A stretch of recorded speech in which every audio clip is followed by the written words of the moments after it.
चलिए। Good afternoon everyone. कैसे हैं आप सभी? Welcome to application. सभी स्टूडेंट्स का बहुत बहुत स्वागत है भाई। एक बार लास्ट पीडीएफ लगा लेते हैं और देख लेते हैं कि लास्ट कॉन्सेप्ट नंबर कौन सा किया था, फिर उसी हिसाब से चीज़ों को आगे बढ़ाएंगे। द के यूजेस पढ़ रहे थे हम, ठीक है। तो हमने लास्ट ये किया था कि जब रेगुलर इंक्रीज और रेगुलर डिक्रीज की बात हो सेंटेंस में, तो उस केस में हम कंपैरेटिव डिग्री के साथ द का यूज़ करते हैं, ठीक है ना। यहाँ तक हमने लास्ट किया था। नंबर चेक करना है एक बार, ये कौन सा था।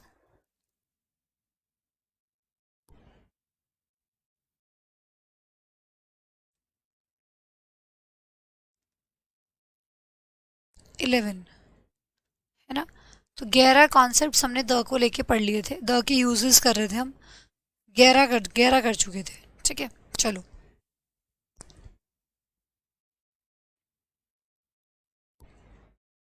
12th।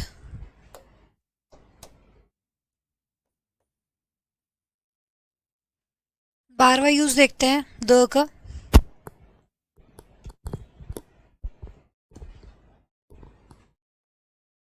देखिए, generally in case of noun plus of plus noun, जब आपको कुछ ऐसा केस मिले कि एक नाउन हो, फिर बीच में ऑफ लगा हो, फिर से नाउन हो, तो उस केस में हम क्या करते हैं, पहले वाले नाउन के साथ द का यूज़ करते हैं। तो generally in case of noun plus of plus noun we use the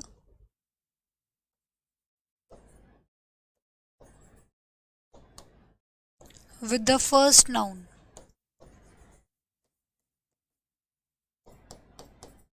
जो हिंदी वाले स्टूडेंट्स लिखना चाहते हो तो लिख सकते हैं कि अक्सर नाउन ऑफ नाउन के केस में हम पहले वाले नाउन के साथ द का प्रयोग करते हैं।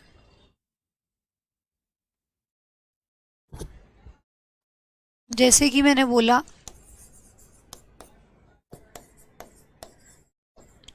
He is he is a student of history.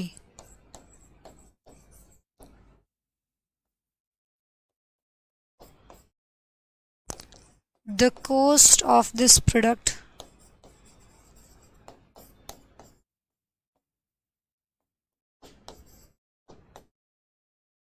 Is very high. चलिए, दोनों सेंटेंस में से कौन सा सेंटेंस सही है बताइए।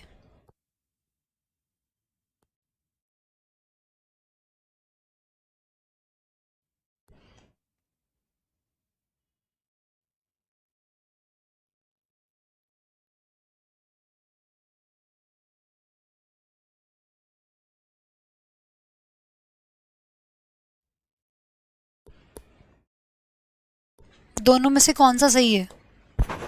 This is a student. चलिए, स्टूडेंट बोल रहे हैं कि मैम फर्स्ट वाले में अ की जगह द लगाना पड़ेगा। This is the student. Student क्या है? नाउन है। हिस्ट्री क्या है? नाउन है। दोनों के बीच में क्या लगा हुआ है? ऑफ लगा है। तो ऐसे केस में आप पहले वाले के साथ द का यूज करेंगे, ठीक है। पहले वाले नाउन से पहले द आएगा। He is the student of history. The cost of this product is very high. बिल्कुल सही लिखा हुआ है, कोई भी दिक्कत नहीं है इसमें। यहाँ पे आपको क्या करना था, बस ए से पहले द का यूज करना था।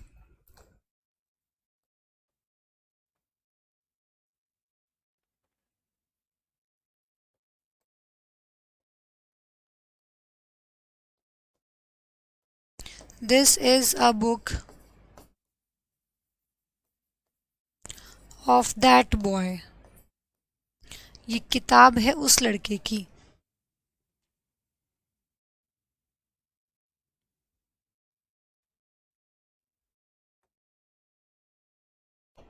बताइए।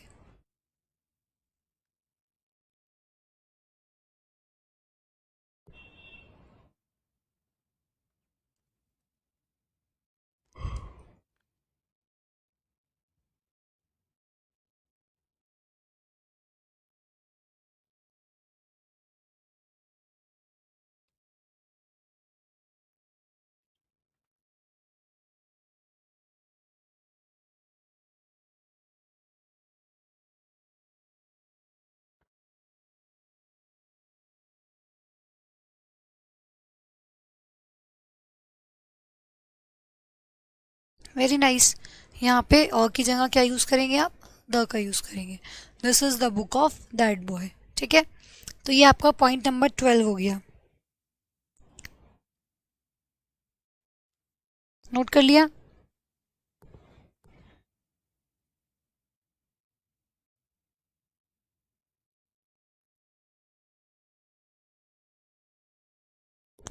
चलो नेक्स्ट, हमने पढ़ा था कि हम होली बुक से पहले द का यूज़ करते हैं।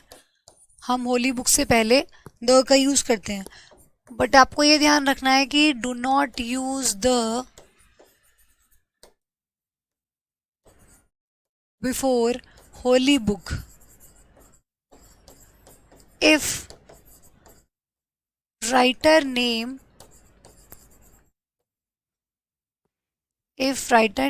is given before it, is given after it, given after। अगर होली बुक के बाद उसके राइटर का नाम भी दिया हो तो आप द का यूज़ नहीं करेंगे। फॉर एग्जाम्पल इस तरीके से अगर आपके पास आ गया द वाल्मीकिज रामायण,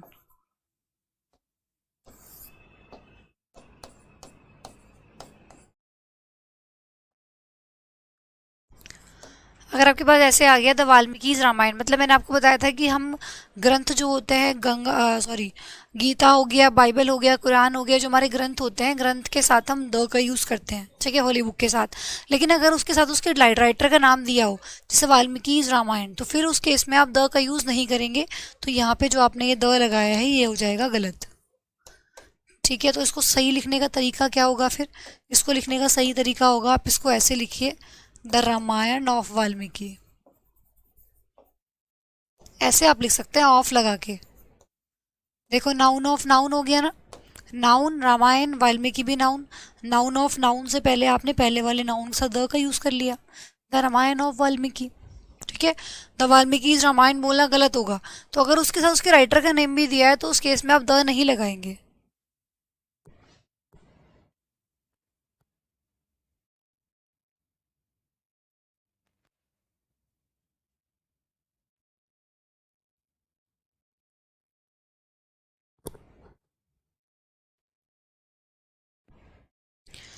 ठीक है भाई, नोट कर लिया?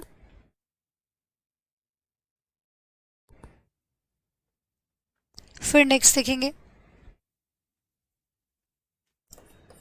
हमने पढ़ा था कि ग्रुप ऑफ आइलैंड से पहले हम द का यूज़ करते हैं, बट अगर सिंगल आइलैंड आए, do not use the before single island. Group of island से हमने अंडमान एंड निकोबार पढ़ा था, है ना, इनसे पहले हमने द यूज़ किया। लेकिन अगर सिंगल आइलैंड आए तो सिंगल आइलैंड से पहले आप द का यूज़ नहीं करेंगे। जैसे कि आपका हो गया सेलॉन, जावा, सुमात्रा, ये सिंगल आइलैंड है। आपके पास कुछ भी आए इस तरह का तो आपको द का यूज़ नहीं करना है। ठीक है, सिंगल आइलैंड से पहले हम द का यूज़ नहीं करेंगे। ये आपने ज्योग्राफी में पढ़े होंगे। उसी तरीके से हमने पढ़ा था कि माउंटेन चेन से पहले, ये माउंटेन रेंज से पहले हम द का यूज़ करते हैं। जैसे हमने देखा था द हिमालयास, है ना, देखा था ना वहाँ पे, द एल्प्स, द हिमालयास। लेकिन वहीं पे अगर आपके पास माउंटेन पीक आ जाए, पीक चोटी मतलब, तो वहाँ पे आप द का यूज़ नहीं करेंगे। Do not use the before mountain peak. और शायद मैंने वहाँ पे आपको लिखवा भी दिया था। ठीक है, मैंने बताया था ना कि भाई माउंट एवरेस्ट हो गया जैसे, है ना, उनसे पहले आप द का यूज़ नहीं करेंगे। तो माउंट एवरेस्ट क्यों? क्योंकि वो एक पीक है। तो अगर चोटी आती है, माउंटेन पीक आती है तो आप द नहीं लगाएंगे। और अगर माउंटेन चेन्स, माउंटेन रेंज ये आती है तो आप लगाएंगे, जैसे द एल्प्स, द हिमालयाज, वहाँ पे ठीक है। बट अगर आपके पास माउंट एवरेस्ट आता है या फिर K2, आपने सुना होगा कंचनजंगा K2, तो उससे पहले भी आप द का यूज़ नहीं करेंगे क्योंकि वो पीक्स हैं। तो माउंट एवरेस्ट के साथ आप द नहीं लगाते हैं क्योंकि ये किसके अंदर आती है? पीक के अंदर आती है। इसी तरीके से आप लोगों का K2 आपने सुना होगा। एक होती है जैसे धवलागिरी, ज्योग्राफी में आपने पढ़ा होगा। तो जितनी भी आपकी पीक्स होती हैं उनके साथ हम द का यूज़ नहीं करते हैं। ठीक है भाई।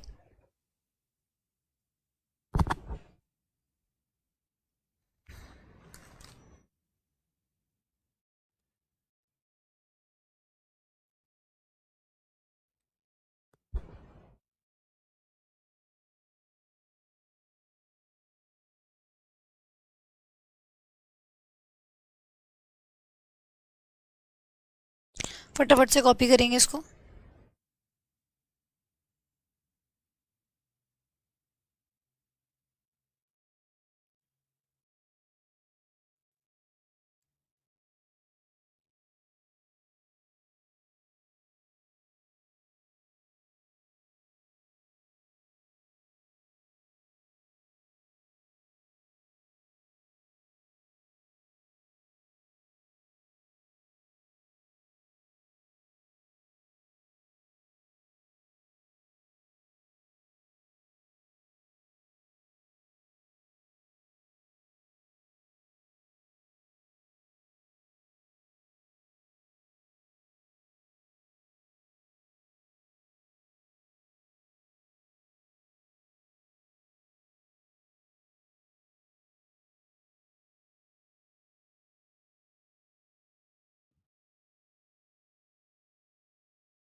हो गया। चलिए नेक्स्ट देखिए।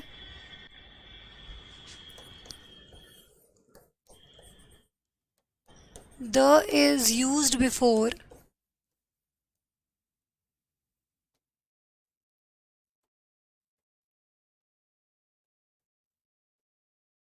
Ordinal number. ऑर्डिनल नंबर से पहले हम द का यूज़ करते हैं। ठीक है, the is use before ordinal number, जैसे कि आप लोगों का such as first, second, third, fourth, है ना, ये आपके ऑर्डिनल नंबर होते हैं। इनको क्या बोलते हैं? Ordinal number. 1 2 3 4 ये आपके कार्डिनल नंबर होते हैं। ठीक है, तो जो ऑर्डिनल नंबर होते हैं फर्स्ट, सेकेंड, थर्ड, और इसमें कुछ भी आ सकता है आपका 100th।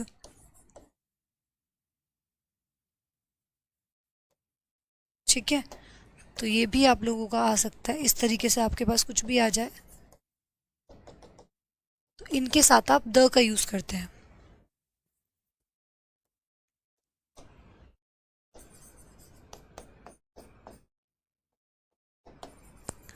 The first ranker is my brother. जो फर्स्ट रैंकर है वो मेरा क्या है? भाई है।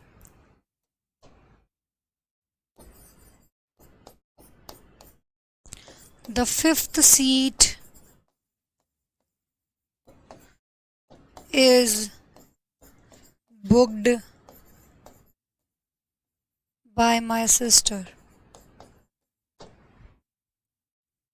ठीक है, तो जो ऑर्डिनल नंबर होते हैं उनसे पहले हम द का यूज़ करते हैं। जैसे आपका फर्स्ट रैंकर जो है वो मेरा भाई है, तो फर्स्ट से पहले आपने यूज़ किया क्या? द का। द फिफ्थ सीट, पांचवी जो सीट है वो बुक की गई है, is booked bye my sister, मेरी सिस्टर के द्वारा वो बुक की गई है। तो यहाँ पे देखिए ये दोनों के दोनों क्या है? कार्डिनल नंबर है जिनसे पहले आपने द का यूज़, सॉरी ऑर्डिनल नंबर है जिनसे पहले आपने द का यूज़ किया। दोनों सेंटेंस सही है। ठीक है भाई, क्लियर हुआ इतना बात?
जल्दी कॉपी करेंगे, जैसे कॉपी कर लेंगे थम्स अप सेंड करेंगे भाई।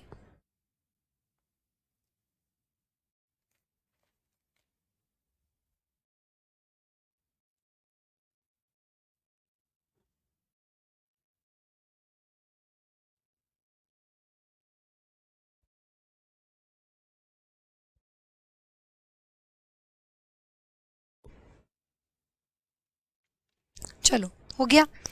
अब मैंने आप लोगों को एक पॉइंट लिखवाया था कि हम म्यूज़िकल इंस्ट्रूमेंट से पहले द का यूज़ करते हैं, लिखवाया था ना कि म्यूज़िकल इंस्ट्रूमेंट से पहले द का यूज़ करते हैं। वहाँ पे आपको कुछ पॉइंट्स भी लिखवाए थे, पियानो, हारमोनियम, तबला, कुछ भी हो सकता है, गिटार, ये आपके म्यूज़िकल इंस्ट्रूमेंट होगी और इनसे पहले हम द का यूज़ करते हैं, लिखवाया था। इन्हीं पॉइंट्स में से एक पॉइंट आया था, म्यूज़िकल इंस्ट्रूमेंट से पहले द का यूज़ करते हैं।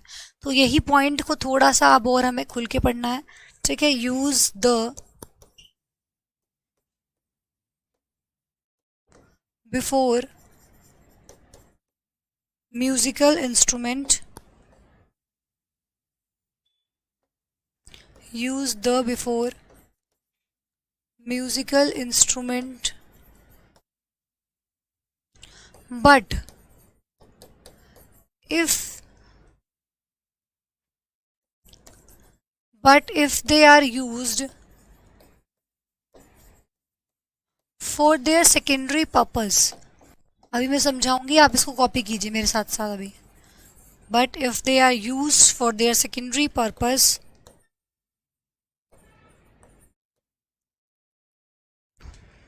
use article a या फिर an।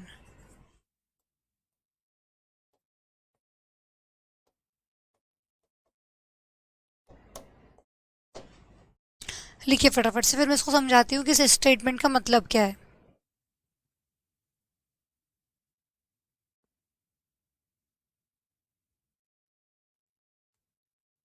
यूज आर्टिकल ए और एन, बिफोर दैम भी लगा लो, बिफोर दैम।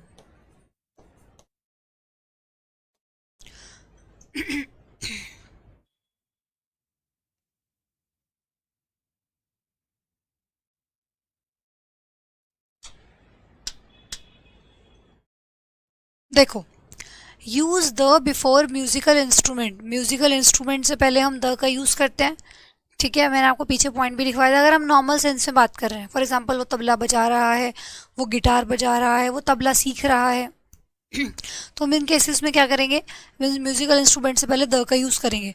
लेकिन अगर ये अपने सेकेंडरी पर्पस के लिए यूज़ किए जा रहे हैं, सेकेंडरी पर्पस मतलब बजाने के, सीखने के, है ना, इन सब के अलावा कुछ और काम हो रहा है, गिफ्ट करने का काम हो रहा है, खरीदने का काम हो रहा है, कहीं ले जाने का काम हो रहा है कि वो गिटार अपना वहाँ लेके जा रहा है अपने साथ, है ना, या कुछ और, मतलब बजाने के और सीखने के अलावा अगर कुछ और सेंस में बात हो रही है तो उसको बोलते हैं सेकेंडरी पर्पस। मतलब वो फर्स्ट पर्पस ना होके, प्राइमरी पर्पस ना होके, प्राइमरी पर्पस क्या होता है, जिस काम के लिए जो चीज़ बनी है उसके लिए वही काम किया जा रहा है। अगर जैसे म्यूजिकल इंस्ट्रूमेंट किस लिए होते हैं, बजाने के लिए, सीखने के लिए, है ना, और अगर उनको छोड़ के कुछ और काम हो रहा है तो उसको बोलते हैं फिर सेकेंडरी पर्पस। तो अगर सेकेंडरी पर्पस की बात की जा रही होगी सेंटेंस में, तो उस केस में आप आर्टिकल द का यूज़ नहीं करेंगे, तो कौन सा आर्टिकल लगाएंगे, फिर ए और एन का यूज़ करेंगे।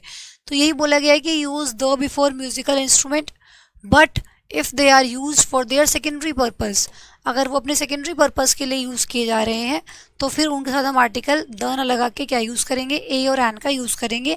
ये आपको एग्जाम्पल से समझ आएगी मैं क्या कह रही हूँ, ठीक है। जैसे मैंने बोला he is playing the guitar, वो गिटार बजा रहा है,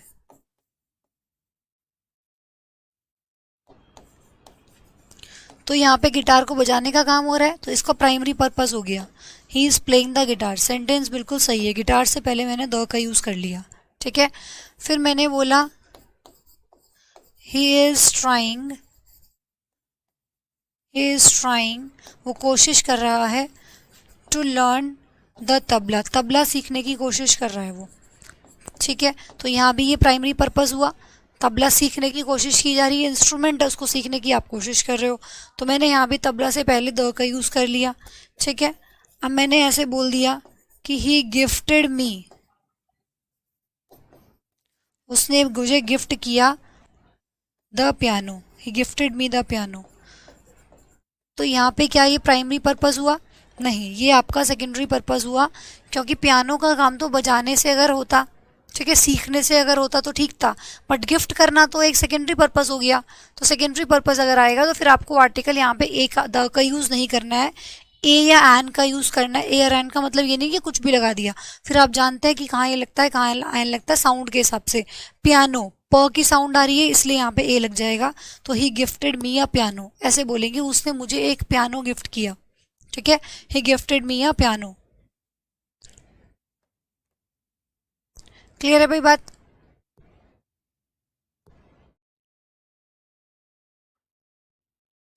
या फिर खरीदने की बात होती, जैसे मैं बोल दूं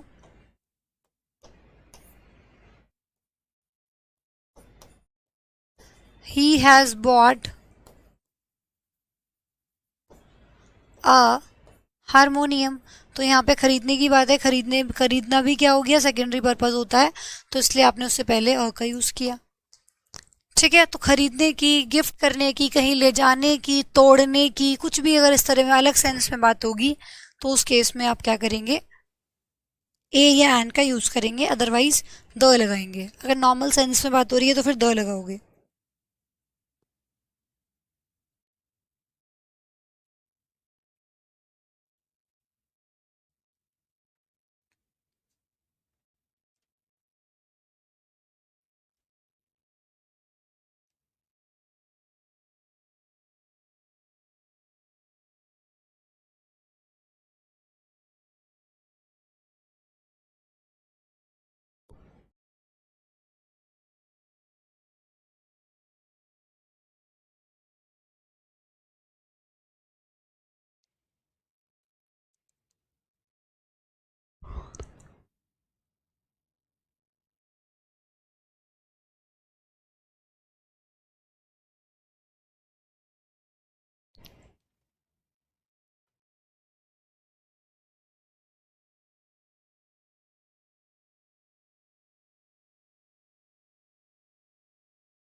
नोट कर लिया?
बैटरी, अच्छा।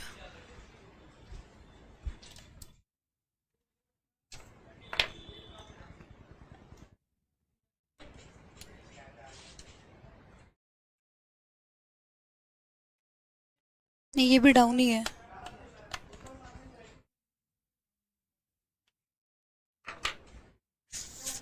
ठीक है भाई।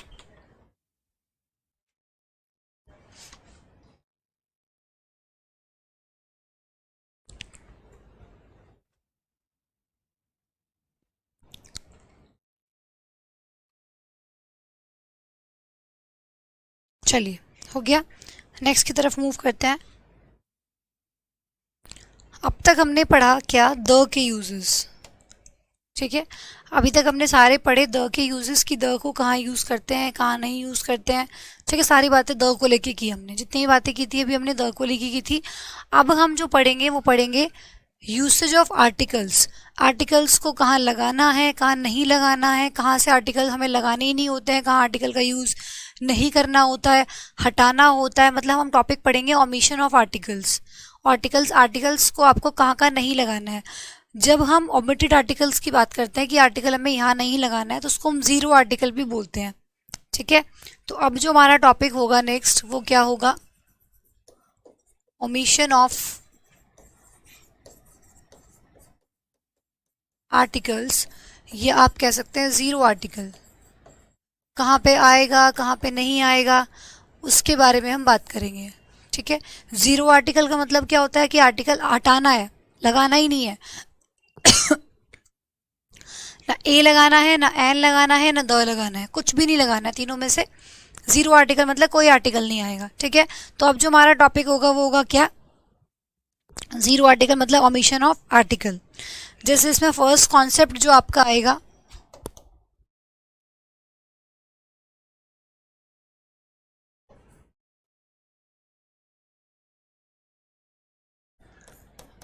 Do not use any article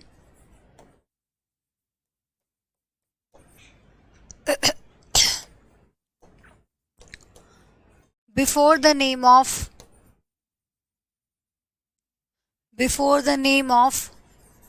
subject, language, game, sport, etc. कि भाई लैंग्वेज के किसी सब्जेक्ट के, किसी लैंग्वेज के, गेम, स्पोर्ट के नाम से पहले आप आर्टिकल का यूज़ नहीं करते हैं, ठीक है।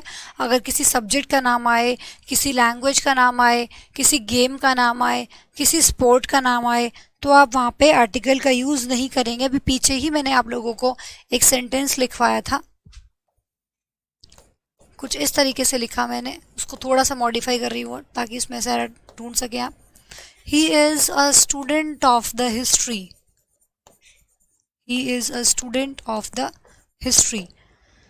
देखिए अब यहाँ पे हिस्ट्री क्या है, हिस्ट्री आपका सब्जेक्ट है कि वो यहाँ पे बता रहा है कि वो जो लड़का है वो स्टूडेंट है किस सब्जेक्ट का, हिस्ट्री सब्जेक्ट का स्टूडेंट है।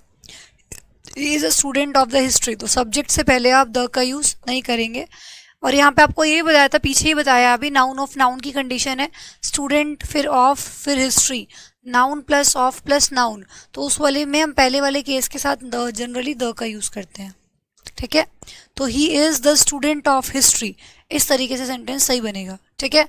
सही तरीका क्या होगा सेंटेंस का बनाने का, he is the student of history, वो हिस्ट्री का क्या है, स्टूडेंट है, ठीक है।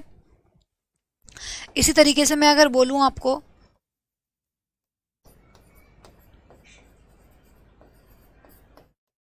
he can speak the English, he can speak the English।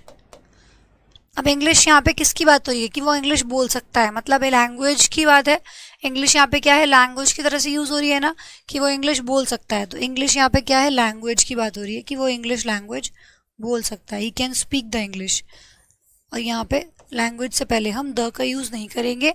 He can speak English, he can speak Hindi, he can speak Punjabi, he can speak the Punjabi नहीं होगा, ही can speak Punjabi, he can speak English. तो language से पहले हम the का use नहीं करते हैं।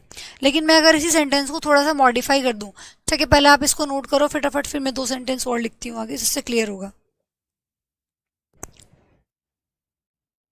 इसको नोट करो फटाफट से।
लिख लिया, चलो। अब मैंने देखो उसको ऐसे ना लिख के मैंने बोल दिया he can speak the English, एक सेंटेंस ये है। और अब मैं जो लिखूंगी मैं लिखूंगी he can speak with the English, बीच में बस यहाँ पे विद लगाऊंगी, ठीक है। चलो देखो कैसे, मैंने बोला ही कैन स्पीक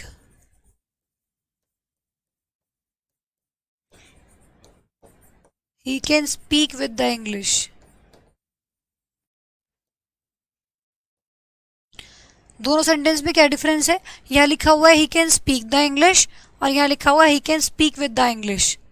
दोनों में डिफरेंस है। और मैं बोल रही हूँ कि पीछे वाले सेंटेंस में मैंने इंग्लिश से पहले द हटाया, लेकिन इस वाले सेंटेंस में बिल्कुल कोई भी एरर नहीं है, सेंटेंस एकदम सही लिखा हुआ है, ही can speak with the English. क्योंकि यहाँ पे इंग्लिश का मतलब लैंग्वेज नहीं है। मैंने बोला कि जब यहाँ पे लैंग्वेज की बात होगी, सब्जेक्ट की बात होगी, गेम स्पोर्ट की बात होगी, तो आप उससे पहले द का यूज़ नहीं करेंगे। लेकिन यहाँ पे द इंग्लिश जो है वो आपकी यहाँ पे लैंग्वेज की बात हो ही नहीं रही है। वो बात ही can speak with the English मतलब यहाँ पे इंग्लिश लोगों की बात हो रही है कि वो मतलब जो अंग्रेज लोग होते हैं वो उनसे बात कर सकता है। विद द इंग्लिश मतलब अंग्रेजों से बात कर सकता है। ठीक है, तो ही कैन स्पीक वो बोल सकता है, विद द इंग्लिश मतलब अंग्रेजों से। तो ये सेंटेंस सही है क्योंकि यहाँ पे इंग्लिश लैंग्वेज की बात नहीं हो रही है। ठीक है, चलो अब मैं यहाँ पे एक सेंटेंस और लिखूंगी, आप लोग बताएंगे कि कहाँ से द रिमूव करना है। ठीक है, कौन से वाला द रिमूव करना है? The English is the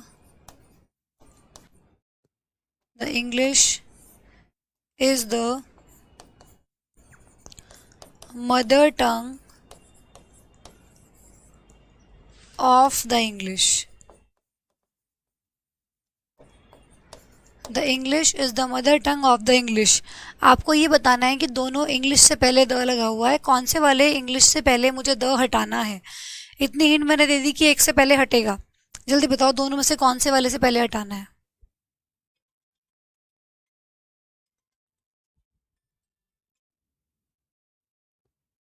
hello,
हाँ तो यहाँ पे स्टूडेंट्स बोल रहे हैं कि मैम पहले वाले इंग्लिश के पहले द हटेगा।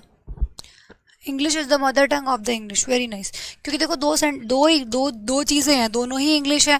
अब देखो the English is the mother tongue of the English, English जो है ये लैंग्वेज की बात हो रही है। ठीक है, इंग्लिश जो है वो मदर टंग है ऑफ द इंग्लिश। यहाँ ये वाला इंग्लिश का मतलब क्या है? अंग्रेजों की। इंग्लिश जो है ये लैंग्वेज है, ये अंग्रेज है। ये लैंग्वेज है, ये अंग्रेज है। इंग्लिश लैंग्वेज मदर टंग है अंग्रेजों की। तो लैंग्वेज से पहले दिक्कत है ना बस, तो ये वाला नहीं आएगा। अंग्रेजों से पहले तो लगा सकते हो, यहाँ पे लैंग्वेज से पहले दिक्कत है। तो पहले वाला इंग्लिश लैंग्वेज की तरह से यूज़ हो रहा है, इसलिए पहले वाले इंग्लिश के साथ द का यूज़ आप नहीं करेंगे। ठीक है भाई, चलो एक एग्जाम्पल और लिखते हैं।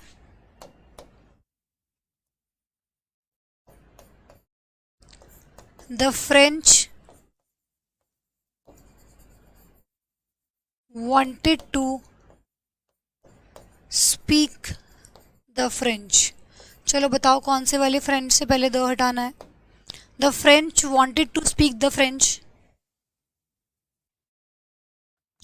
The French wanted to speak the French.